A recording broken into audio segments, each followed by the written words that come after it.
Desde que eu comecei a me apresentar como vegetariana ou vegana, eu já ouvi tanta opinião doida, antiquada, desnecessária mesmo. E ali na hora a gente fica em choque, sem saber o que responder, pensando, nossa, eu não acredito que eu tô ouvindo isso. Mas hoje é o meu dia. Hoje eu vou dar todas as respostas que eu queria dar todos esses anos.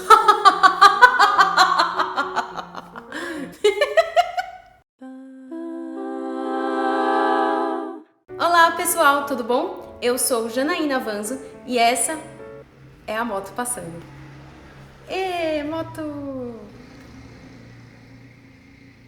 Olá pessoal, tudo bom? Eu sou Janaína Vanzo e essa é Minha Vida aos 30, série em que eu falo sobre vários assuntos que ficam girando na minha cabeça e que eu preciso colocar pra fora e falar pra alguém, porque senão eu vou enlouquecer. Na semana passada eu lancei um vídeo sobre veganismo e pra ele não ficar gigantesco eu resolvi fazer uma parte 2.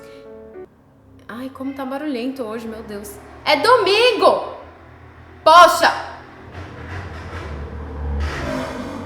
Vai dormir!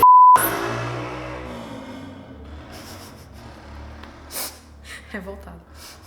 Então hoje eu vou reagir a algumas opiniões que eu já ouvi ao longo desses últimos anos e que eu acho que são pontos importantes da gente discutir. Se você tá chegando no meu canal hoje, não se esqueça de se inscrever no canal, ativar o sininho para as notificações, curtir, comentar, compartilhar os vídeos com quem você acha que possa se interessar e também você pode assistir os outros vídeos da série na playlist que vai estar na descrição. Mas bora pro vídeo que hoje tá brabo!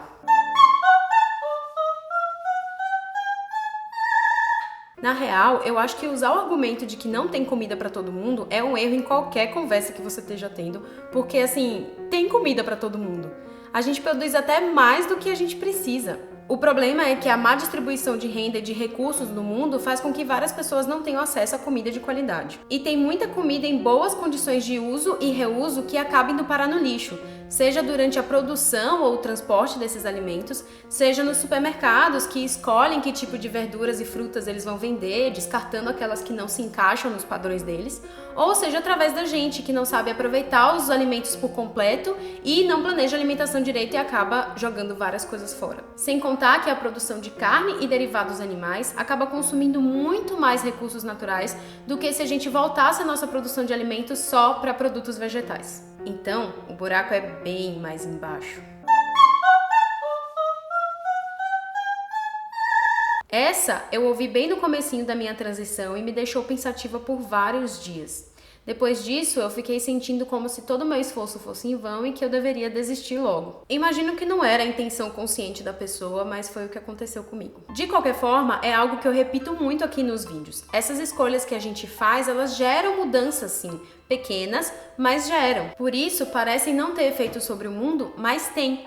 Se vocês observarem bem, o número de vegetarianos e veganos tem crescido bastante e isso tem causado um impacto no mercado. A cada dia surgem mais empresas veganas por aí e as empresas que existem já estão procurando fazer produtos que não sejam testados em animais ou que não tenham derivados de animais e até empresas de carne estão fazendo hambúrgueres e linguiças vegetais justamente para os veganos, os vegetarianos, os simpatizantes e os curiosos também. Claro, esse processo está indo bem lentamente em relação ao que poderia ser, mas está acontecendo. Hoje em dia existem muito mais produtos veganos no mercado ou disponíveis em vários lugares do que tinha quando eu comecei a minha transição. Então, através do que a gente consome e do que a gente defende, a gente consegue sim ter algum impacto no mundo, por menor e mais lento que seja. Todo mundo que já se declarou vegetariano ou vegano em uma conversa já ouviu essas famigeradas perguntas. Mas nem frango, nem presunto, nem linguiça, nem peixe? Ah, mas peixe pode, eles não sentem dor. Bom, peixes sentem muita dor, sim. Qualquer ser que tenha um sistema nervoso vai sentir dor. Não é só porque eles não têm faces expressivas que não significam que eles não estejam sentindo nada, né? E, para quem é vegano, qualquer sofrimento animal é inaceitável. Isso inclui não só o que eles passam quando eles são capturados no mar ou nos rios, mas também para aqueles peixes que vivem em cativeiros, porque são lugares horríveis. Sem falar em todos os animais que são pescados acidentalmente nos barcos e acabam morrendo sem nem oferecer nada pra gente em troca. Só morrem. Então, não. Nem peixe. Aí vem o outro lado da moeda, quando a pessoa já tá chateada, não aguenta mais argumentar e fala alguma coisa tipo: ah, você não quer que os seres sofram, mas tá aí comendo planta. Planta também sente dor. vamos pro princípio básico da resposta anterior? Quem tem sistema nervoso, sente dor. Plantas não têm sistema nervoso, logo, elas não sentem dor. E sem falar que as plantas funcionam dentro de outra lógica, né? Dificilmente a gente vai matar uma planta inteira para consumir ela. Geralmente a gente come uma parte dela, tipo a semente, a folha, o fruto, a raiz, mas a gente não chega a matar a planta inteira e devastar a planta e prender a planta em um lugar e fazer mal a ela para poder consumir ela, né? E como eu falei antes, o cultivo de vegetais é muito mais sustentável do que o de animais.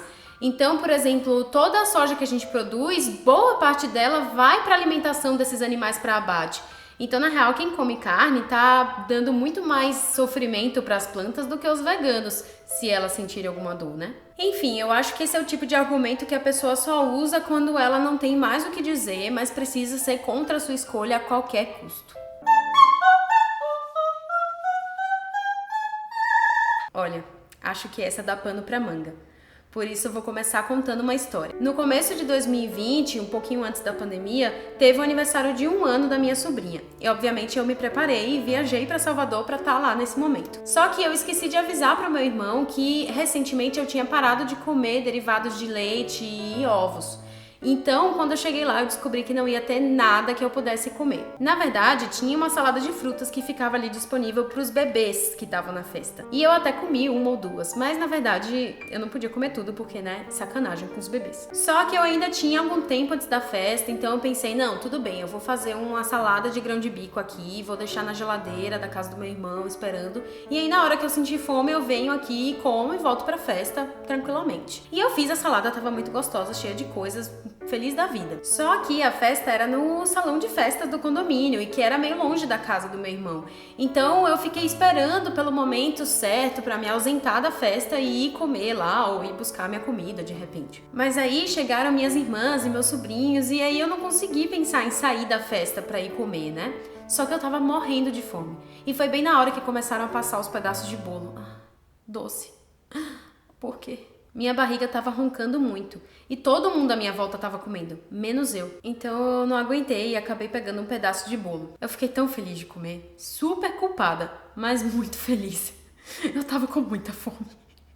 Enfim, eu sei que essa não é a história mais representativa, mas é só para dar uma ideia para vocês do quanto de exclusão pode acontecer quando uma pessoa com restrição alimentar vai para uma festa em que não tem praticamente nada que ela possa comer. E nisso eu incluo não só pessoas vegetarianas ou veganas, mas também quem tem intolerância à lactose, intolerância a glúten, alergias variadas. Nem sempre a gente tem como preparar alguma coisa antecipadamente para uma festa, ou vai ter um espaço adequado para cozinhar ou armazenar aquilo que a gente leva. E chegar na festa e perceber que você é a única pessoa convidada que tem que se preocupar com a própria comida é bem chato. Imaginar também que a pessoa te convidou, quer você ali, mas não considerou suas necessidades, passa uma mensagem muito contraditória. Então, eu acho que quem organiza festas tem que tomar cuidado de ser o mais abrangente possível na hora de pensar na comida, para que tenha possibilidades para todo tipo de gente. E não é só deixar um prato vegetariano e todos os outros com carne. Porque aí as pessoas que comem carne vão lá, provam no prato vegetariano, acham maravilhoso, comem o negócio todo e aí quem é vegetariano fica sem ter o que comer. Já passei por isso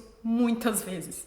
O legal, então, é pensar justamente nessas comidas que vão alimentar todo mundo, independente da restrição que a pessoa tenha. Uma pessoa que come carne pode comer uma refeição vegana, então por que não fazer vários pratos veganos? Durante o meu recital de canto lírico, por exemplo, eu fiz questão de fazer um catering que fosse inteiramente vegano. E boa parte das comidas eram sem glúten, justamente porque uma das pessoas que estava participando do meu recital é intolerante a glúten. Além disso, eu não sabia que pessoas iam me assistir e que tipo de restrições alimentares elas teriam. Então, para mim, era importante fazer esse lanchinho que tivesse várias opções diferentes e fosse abrangente para que todo mundo saísse satisfeito. E, gente, essa comida acabou tão rápido que eu juro para vocês que eu nem consegui comer. Mas quem comeu disse para mim que estava muito bom.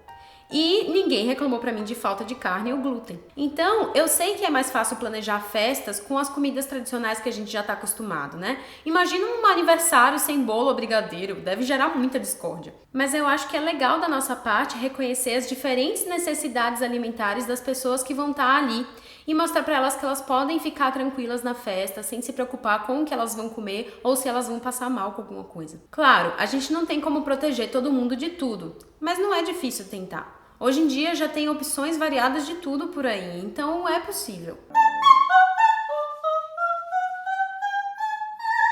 Tá aí outra falácia muito estabelecida no senso comum, a de que a gente só vai se alimentar bem se a gente comer carne. Só que é possível sim comer bem de forma saudável com uma dieta vegetariana estrita. Inclusive é muito recomendado. Mas não é simplesmente parar de comer carne, né? A gente tem que estar muito atento aos vegetais que a gente consome para que eles possam dar conta dos nutrientes que a gente precisa. Por exemplo, é importante que um vegetariano ou um vegano consuma muitas folhas verdes, oleaginosas, leguminosas, grãos em geral, porque todos esses alimentos são ricos em ferro e proteína, que é o que faltaria ali da carne, por exemplo. Então, uma pessoa vegana tem que estar muito atenta à própria alimentação, fazendo sempre consulta com o nutricionista, fazendo exames para ver como estão os níveis das proteínas, das vitaminas, etc. Mas até aí, eu acho que todo mundo devia ter esse cuidado, independente da dieta que faça. Claro, a gente tem que reconhecer também que não é todo mundo que tem acesso aos nutrientes necessários, aos substitutos vegetais ou também aquelas possibilidades de reposição de vitaminas. Então, não dá para recomendar dieta vegana ou vegetariana para todo mundo ainda. Mas principalmente para a gente que está aqui na cidade e tem acesso a todo tipo de comida diferente, acho que é muito importante a gente começar a buscar essa dieta porque ela é muito saudável também. Então, se você conseguir diminuir o seu consumo de carne, já vai ser alguma coisa. O segredo é ir com calma, observando o que você costuma consumir, o que você poderia substituir, o que pode estar te fazendo mal ou não, mas isso é assunto para outro vídeo. Olha, eu sou formada em psicologia e sou cantora, então obviamente eu não tenho muito dinheiro, mas estou aqui vivendo minha vida vegana na medida do possível. É claro, se você tiver recursos financeiros, vai ter muito mais facilidade nesse processo, mas aí isso acontece com todas as coisas desse mundo, né? Então é possível sim ter uma dieta vegetariana e consumir todos os nutrientes necessários sem gastar muito. É possível achar produtos veganos acessíveis ou fazer os próprios produtos em casa para gastar menos. E também a gente pode repensar o nosso próprio consumo e ver quais são as coisas que a gente não precisa comprar de verdade, né? Até porque, como diria o Július, se a gente não compra, o desconto é ainda maior. Muitas vezes fazer uma compra vegana pode até sair mais barata, já que a carne anda tão cara. Mas acho que o problema na real não é muito dinheiro, mas tempo e energia. Como o veganismo ainda é uma prática pouco comum, existem algumas dificuldades associadas à vida vegana. Como, por exemplo, a gente precisar cozinhar mais as coisas em casa, ou então pesquisar mais os produtos que a gente vai comprar para que eles não tenham derivados de animais ou não sejam testados em animais, ou até mesmo observar todas essas escolhas que a gente faz para ver se não está diretamente ou indiretamente causando qualquer sofrimento animal. Então, para quem já tem poucos recursos financeiros e tem que usar muito tempo e energia só para garantir o sustento mínimo e a própria sobrevivência, pensar em mudar de estilo e se tornar vegano pode ser um esforço muito grande. Mas, para quem não está nessa situação tão difícil, é possível sim ser vegano sem gastar um monte de dinheiros. Inclusive, já somos vários veganos pobres por aí, mudando a nossa vida aos pouquinhos, compartilhando receitas com ingredientes baratos e fazendo o melhor que a gente pode com os recursos que a gente tem.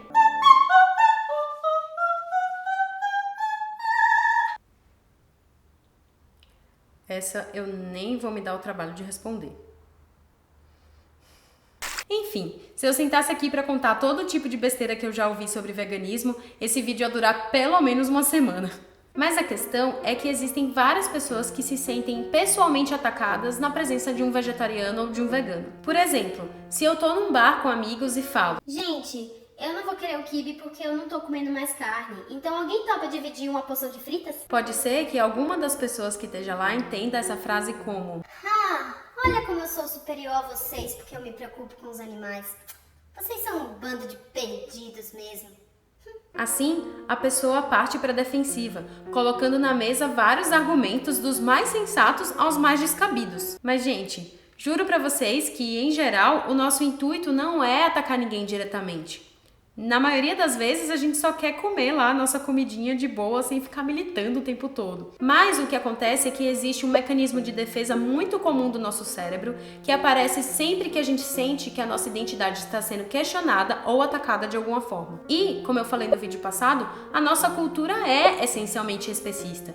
Então a gente está sempre envolto em situações onde os animais estão ali para servir a gente ou estão subjugados a nós de alguma forma. Então é comum que a gente perceba isso como algo natural e até abrace como um aspecto importante da nossa própria identidade. É uma questão muito complexa e intrínseca à nossa sociedade, e por isso muito difícil e demorada de mudar, não só no mundo como um todo, mas também na cabeça de cada pessoa. Mas certamente o ataque direto não é nem de longe a melhor forma de fazer alguém repensar o próprio estilo de vida. Então a gente tenta outras estratégias, como dar o exemplo com o nosso comportamento cotidiano, influenciar pessoas que já se mostram curiosas e disponíveis a mudar de estilo de vida, fazer vídeos como esses que deixem pelo menos uma pulguinha atrás da orelha de quem está assistindo, e também estando sempre disponíveis para ter uma troca de ideias que seja baseada no diálogo e em argumentos relevantes. Mas assim, é muito comum que vegetarianos e veganos tenham que ouvir muita besteira. Tanto que existem vários vídeos no YouTube de pessoas reagindo a essas opiniões ou falando de coisas que você não deveria dizer para um vegano. Eu vou deixar uns deles na descrição, caso vocês queiram ver mais vídeos como esses, porque eles são muito engraçados e informativos também, né? Então é isso, gente. Espero que esse vídeo tenha sido esclarecedor de alguma forma, principalmente para quem está descobrindo o mundo do veganismo por agora. Eu já falei na semana passada sobre o porquê de eu ter feito essa escolha e como eu fiz a minha transição. E também já comentei no terceiro episódio como eu faço com os meus cosméticos para garantir que eles sejam veganos. Por isso, no próximo vídeo eu vou me aprofundar na questão da dieta vegetariana estrita falando sobre alimentação. Vejo vocês lá. Fiquem bem e até mais!